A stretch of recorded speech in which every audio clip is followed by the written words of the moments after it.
take me to the keystone. It will lead us to its partner. And when the stones are united, you will find peace.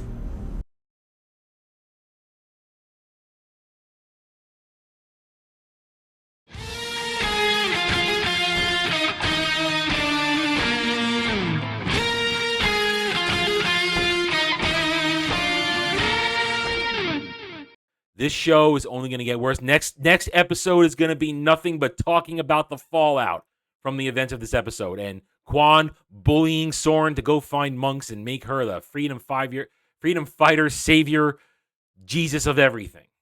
Well, I was half right. Howdy, y'all. I am Adam, the Renaissance Nerd. Welcome to my Halo Episode 6 review. And as I just said, I was half right. We were blissfully granted a reprieve, let's just say, from Quan this episode. She was in for 0.5 seconds, and it wasn't even really her, but there was no Quan. But it still doesn't mean this episode was good. This episode was terrible. This episode is the definition of filler. Literally 40 minutes, maybe even 43 minutes of walking and talking and sitting and talking and thinking, then talking, and dramatic music to emphasize your talking about things that are massively boring and inconsequential if we want to have a story about Halo. It's all this fabricated CW nonsense, all to get us to one super moment of, look at the shiny, oh look, we got you to this one final point at the very end of the episode. We made you sit through all of this for this one moment, which could have been gotten to in maybe 10 to 15 minutes of actual storytelling that would matter. That's the point in this episode. Everything that happened in this episode could have been distilled down to a single 10 to 15 minute scene to get to the reveal at the end of the episode. And we'll get there. If you're smart, you kind of know I think you know what's going to happen. But this episode is the definition of filler. We have conversation after conversation of poor character development of characters, by and large, who we all despise and hate at this point. These aren't fun characters. We're not rooting for anything. We're not rooting for John. Again, he does not deserve to be called the Master Chief because for 99% of this episode, no armor, no helmet, no action. And, well, 100% no action. But 99% no armor, no helmet. For like 1% in the very beginning, he's in his armor, holding his helmet in his hand. Just like, maybe holding his dick in his hand. I don't know. But either way, I mean, that you're literally watching something that struck my mind.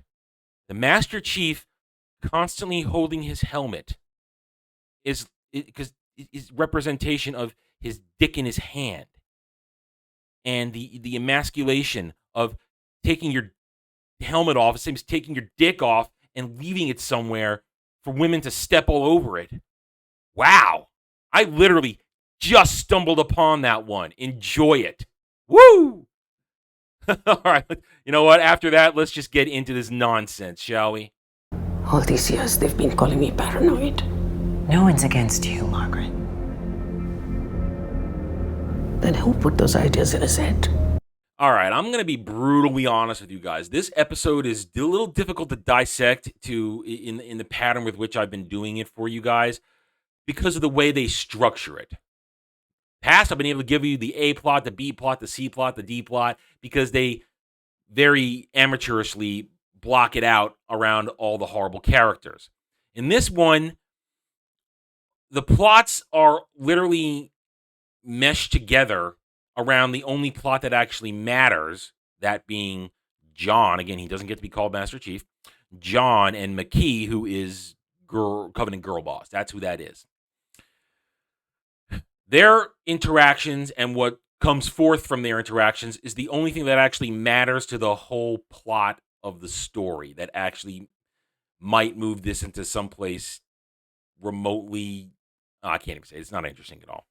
Not even remotely interesting, but it's the plot that we're going to, the keystone leading to Halo, leading to the Halo.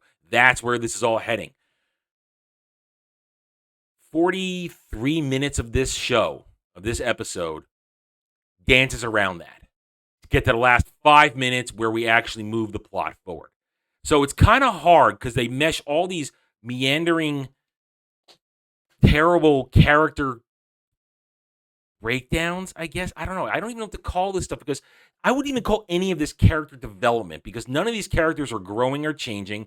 We're not learning anything new. They're just hammering home the same ideas surrounding all these characters that we've been forced to swallow for 6 episodes so far. That the woman of color, Admiral Girl Boss, is being persecuted by everybody else. That Halsey is evil white girl boss. Miranda is soulful saint. Pure as the driven snow, good girl boss in training. And all the men are stupid. That's what they kind of keep driving home. All the men in this episode kind of just diddle along, being pushed and prodded by all the women. I mean, they kind of make you think that Master Chief is doing things on his own, but no, he's still being prodded and pushed around by all the women in the episode, including now Covenant Girl Boss Makee. So how am I going to go about this right now? It's a little, like I said, it's a little difficult because how do I break this down in a way where I can tell you the story yet not get bogged down and just moving from scene to scene? So let's just look at the characters real quickly, shall we? I started this with a clip of Admiral Girl Boss. Her entire thing of this episode is basically, I'm not going to take the fall because Admiral White Guy in charge of the council wants to put it at my feet. So I'm going to do what I've been building towards for several episodes now. I'm going to lay it at the feet of Dr. Halsey Girl Boss, who has been painted as terrible white lady. Because now we get to the point where she gets her in a room with a JAG officer while she and Captain Keyes and eventually Miranda are silently watching through a holographic interface as they hoping that Halsey will entrap herself or get herself caught in a lie about using flashcone technology to create Cortana, or eventually when John marches in there to interrogate her, admitting what she did with the kidnapping and the cloning of the children for the Spartan program, which are all in pursuit of evolving humanity. Things have to be done. Sacrifices have to be made because of humanity. And again, we continue the theme that these writers of this show, of that humanity is terrible. Humanity is bad. We have plateaued in our evolution. We always look inward. We're always selfish. We always want to fight with each other. Humanity is bad. It's so boring and lame. These people they hate life. The people in charge writing the show, they hate life. They hate living. Because what they show here is not people living. They show people miserable, trapped in their roles of identity. Because all these people care about are identity politics. Admiral Girl Boss only cares about the fact that she's a woman being persecuted, and she also happens to be a woman of color. Dr. Halsey is obsessed with evolving humanity because humanity is evil, trapped in its identity of hating things. You see the pattern. You see the SJW motifs lurking beneath the surface. Oh, and here comes Miranda, the soulful saint, who is so pure as the driven snow. She only wants to do good. And if she's given the chance, she will do good. So after John confronts her, and we'll get to what John does earlier that got us to this point. We're talking about what's going on with the whammon here. This is the whammon portion. Excuse me, the whammon portion of our video. They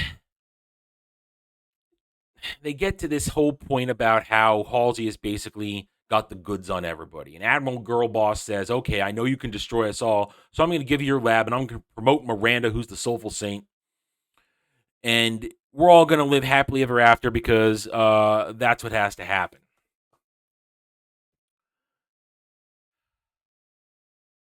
It's so boring. What does any of this have to do with the lore and story of Halo? Nothing. Nothing whatsoever.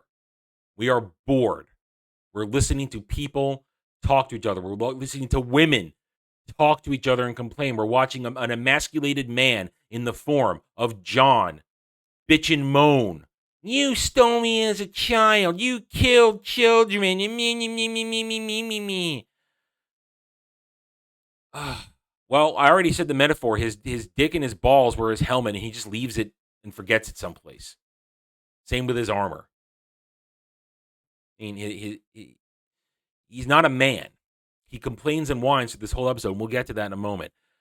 But Halsey then is under house arrest, but she has a plan because Cortana's been locked out, but she has a plan. She trusts Cortana because she designed her never to give up because Cortana's basically digital Halsey. Halsey never gives up, and Miranda she's in charge of the Spartan program now, but Halsey did something to the computer which makes Miranda have to go talk to her, and they get this really bad moment, really lame moment of Halsey pretending to be emotional. Also, she can look into Miranda's eyes so she can record her retina for a scan, which she then takes out and gives to her beta soy boy assistant so they can clearly clone Miranda's retinal scan. I mean, and Halsey's tears, I think they're crocodile tears. I think they continue to paint Halsey as this evil white lady while all the women of color have good and pure intentions. It's just so boring. Again, all these segments I just spoke to take up 25 to 30 minutes of this episode. Let's say 20 minutes. Totaling 20 minutes, 25 minutes of this total episode is all that crap. All of it. Why? What purposes serve? Political maneuverings. Just showcasing how great Miranda had, how she's so pure and good. How Halsey is evil and cares only about shit that will progress her designs for humanity. All right, let's move on. I'm going to keep rambling about this if I don't stop it right here. Right now! Halsey's been lying to me my entire life. John! She saw how close I was getting to the truth, so she implanted you to keep me in line. So do it. Make me open this door, or your creator dies. Now, there's a lot of other, as I said, meandering crap that dances around the main plot of this episode that could have been done in 10 to 15 minutes. But if you want to know what goes on a blow by blow, I'm sure there are other reviewers out there who are going to drill down on that. I want to focus on one other aspect of this episode before we talk about John and Covenant Girl Boss Makee. The continuing destruction of and I'll call it the Master Chief Cortana relationship. That was my focus of last week's review. So I got to come back to her because over and over again in this episode, they continue to just rip apart what should be the glue of the entire series. The Master Chief Cortana relationship should be the glue that holds together everything, because it should be about them, their journey, their relationship, their ups and downs, the trust, the betrayal. That's what should be at the core, alongside the Master Chief's struggle to stop the Covenant from using the Halos to destroy everything, to keep the Flood in check, and all the other shit that goes on, and which eventually leads in the stories, as I understand it, to Cortana's betrayal. That's what this should be about. That's the only relationship in this entire show that should matter. And they are going out of their way to continue to destroy it. Over and over again, every time they interact in this episode, John just yells at Cortana, who deserves it because Cortana is behaving like a manipulative bitch. Because she's doing Halsey's bidding over and over again. She's like, I'm here to help you. I'm here to be your friend. I'm here to improve this and help. Blah, blah, blah, blah. And every time John calls her out and just, no, I'm really your friend. And then we flip around and it's always Cortana reporting to Halsey. Cortana doing everything to help Halsey. Not to help John, but to help Halsey. I mean, the whole episode begins with John having a meltdown, which again, let's destroy the Master Chief's character some more, and having him melt down and nearly kill somebody just to test his theory of how much control Cortana has over his brain. I mean, that's what that clip was all about. He pushes it to the literal limit of, I'm going to kill Dr. Halsey Girl Boss, or nearly kill her, just to see how much control you have over me.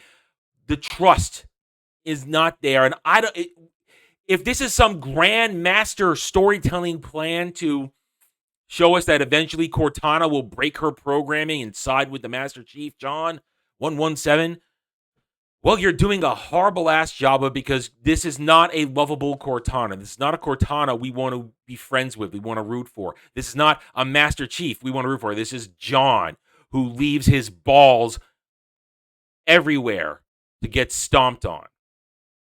Like I said before, he's being manipulated. John doesn't do anything on his own. He is manipulated by every single female character in this. And we're going to talk about that more in the next segment. But he's manipulated by Halsey. He's manipulated by Cortana. He's nice guy manipulated by Miranda eventually. He's like, oh, I'm so good to you, Master Chief. See, I'm not my mother. I'm nice to you. I care about your feelings. See, I'm pure and good, so you can trust me. And he's like, okay, I'll trust you. I mean, that's he gets pushed and prodded. John doesn't make a single real decision on his own. Everything is on the influence of all the women in this show. And the one woman, and I'm going to call Cortana a woman because the real Cortana is a woman. She's artificial intelligence, but she's a woman. The one woman that should be completely and always on his side, having his back, watching his six, is Cortana. She is the one person he should trust beyond a shadow of a doubt. And they've created a version of Cortana in the Silver timeline that is a manipulative, betraying bitch that doesn't like him, that cares about her mission to protect the interests of Dr. Halsey Girlboss. This is why this show is not Halo at the core, because it has destroyed the most important relationship, that of the Master Chief and Cortana. All right, let's talk about the actual, what should have been the only thing to focus on this entire episode, and that's saying something, the whole John and Makee dance of stupidity. Give her hell, Chief. These squid heads don't take hostages. She's one of them. No doubt. That one Marine is the smartest dude in this entire episode. Everybody else, as we now take a look at the whole John Makee dance dumb, everybody else surrounding this, they're all stupid. The brass are stupid for just instantly accepting what comes out of John's mouth after he's been manipulated by Girl Boss Makee. John is stupid because Girl Boss Makee is manipulating him into doing exactly what she wants. Marine dude at the door is the only smart person here. Should have put a bullet in her head and called it a day. Because how goddamn obvious. I mean, now John spends the episode saying how he doesn't trust her and he interrogates her and this and that. But in the end, he still does exactly what she wants, because he's been emotionally manipulated by her, because he's emotionally damaged after being manipulated by Halsey. Somewhere in these writer rooms, they think that this is good storytelling. That, oh, look how powerful his growth as a character. So this is not growth as a character. This is devolution. The Master Chief, as we should know him, is a man in control of his emotions. He's a man in control of the scene. He knows what he's doing. He understands mission priorities. He knows when to save the day, when to back off and regroup to save the day later. This guy is a mess, running all over the place, not crying, but, crouching in a corner, being emasculated. I mean, the metaphor I came up with at the beginning of the stream, which literally was off the top of my head as I was saying that little intro part there, Master Chief's helmet and armor represent his dick and balls. He has been stripped of his dick and balls, and he leaves them all over the place for all these women to march all over them and crush them and turn him into an emotional wreck. Because men need to be in touch with their emotions. They need to be more sensitive. Hey, look, I'm all about being in touch with me, understanding how I'm feeling about something, and with those who I'm close with, expressing my feelings. But when I'm out in the world, or if I'm in a command position or a position where I'm in charge of something, which I have been in past jobs and situations, I'm not gonna wear my emotions on my sleeve. I'm gonna maintain composure. And John has lost all composure in this, to the point where he's huddling in a corner because he's been interacting with the keystone too much, and it's killing him. What a stupid plot device. I mean, are you kidding me? Let's have him be hurt by it. All of a sudden, he's suffering from touching it. And Makee, girl boss from the Covenant, is the key to understanding it. If you just let it take you over, let the visions guide you, then you can control it. She's pushes, and she acts like, I'm gonna look at her for a second. She acts like this girl boss from the Covenant while there. She basically is telling everybody everything of who and what she is, and they're believing that she was just being manipulated by the Covenant and she didn't want to be there. And they buy it hook, line, and sinker. And it's all being done. All of it. For the giant, biggest, shiny yet in this show to distract the stands, to give the stands an injection of enthusiasm, because normal, real Halo fans are checked out.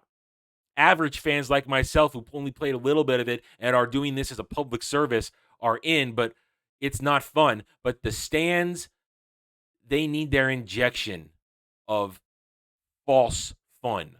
And it led to this right here.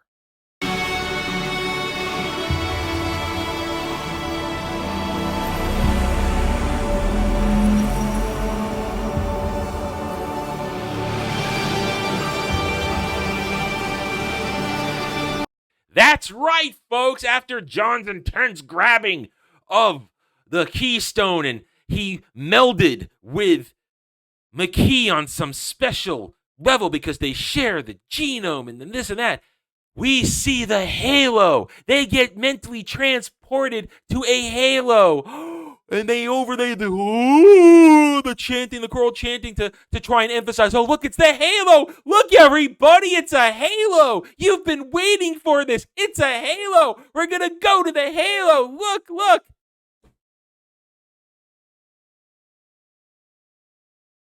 I was silent like that for a reason, because that's the level of excitement that actual fans are feeling. That should have been episode 1. Master Chief crash landing on the halo. Should have been episode 1. Here we get this nice dim look at the halo as we shift back and forth between John and Makee. Look, it's the halo. Look, everybody, the stands, I guarantee the stands are going to be coming at me in my comments, or everybody else's comments review. They're going to be posting everywhere, all kinds of places, going, look, it's the halo. See, look, they're being true to the lore. It's the halo. Look, isn't that awesome? Oh, I'm so excited for what's going to happen next. They're heading to the halo. Oh, the halo. Oh, look, the halo. There. This whole entire episode was to get to that single moment.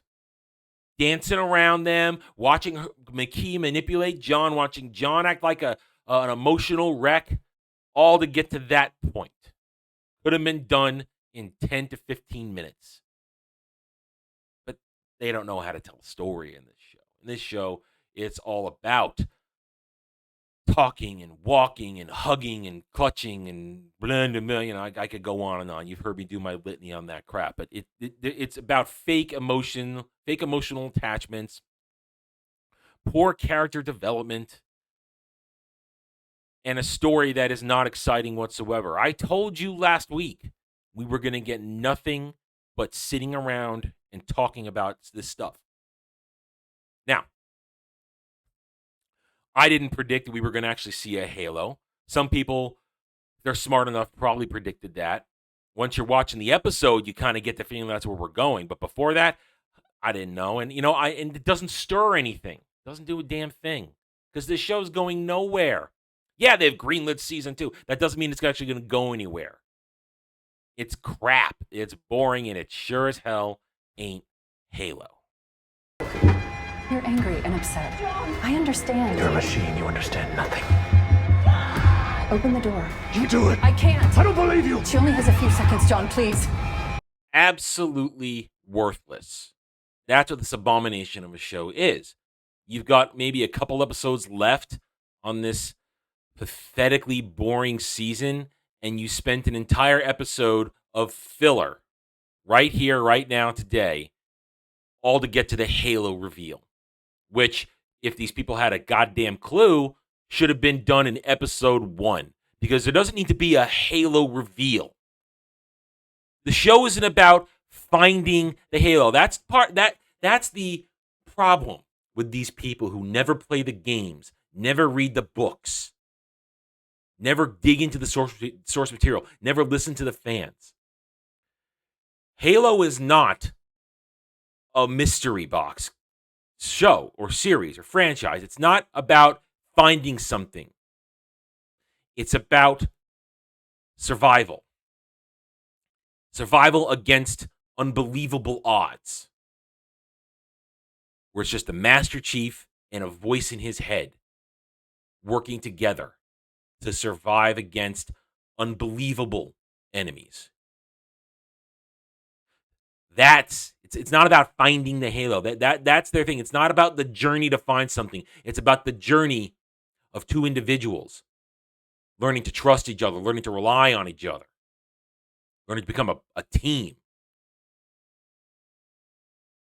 And the emotions that are forged in that relationship, that bloom and grow and get damaged from actual events, not manufactured virtue signaling, identity politics, political maneuvering. This show should have been about the Master Chief and Cortana surviving on the Halo for that first epic game and everything that spawns from that.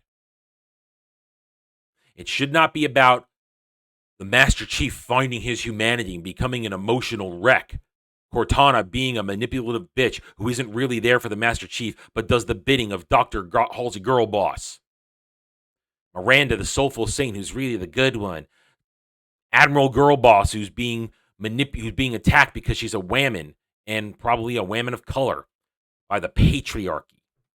The Covenant, who have been shown to do brutal things, but we spend more time talking about how bad humanity is rather than how bad the Covenant is. A species that destroys entire planets by turning them to glass. No. We're going to spend time on these pointless relationships that don't even exist in the lore, at least not horrible, instead of an adventure, which is what Halo is, an adventure. A man surviving against the odds with a gun in his hand and a co-pilot that he learns to trust above all else, but who eventually betrays him. That's the emotional story payoff, if followed correctly. Your best friend, your most trusted confidant, someone whom you may or may not have been in love with, which would have made it interesting because she's a digital entity. That after everything you go through, she betrays you because she got broken in her head. That would have been the story everybody wanted to see, the story everybody wanted to enjoy, not this dreck. We got a couple more episodes, I believe. 2, maybe 3, I'm not sure. Maybe even 4, I don't know. Either way, I predict next week we'll return to Quan. I mean, again, this episode, No Quan means I didn't have an aneurysm and I didn't want to throw something at the screen, but next week it's going to be probably all Quan all the time. At least I would say 75%, 50 to 75% of that episode is going to be Quan. Oh, man. I hate this show. But if you like this video, hit that like button. If you're new here, subscribe to the channel and stay tuned for further reviews going forward, because I'm here to do the job to alert you to what's going on here, because people have to know. And anybody that says, don't watch it if you don't like it, well, that's because they don't want us to know how bad it is. And they want to be able to control the narrative that it's great. Well, me and many others, we're here to tell you this show is crap. And I will see you next week with episode 7, where I will suffer for your enjoyment. Take it easy, everybody. Thanks for watching, everybody. If you want to get in touch with me, you can reach out to me at therennerd@gmail.com. That email's for channel business only, so I check it on a daily basis. Also, you can find me at the Geeks and Gamers forums under @ROAS, and you can find me at Rumble and Odyssey, The Renaissance Nerd. Thank you again. See you next time.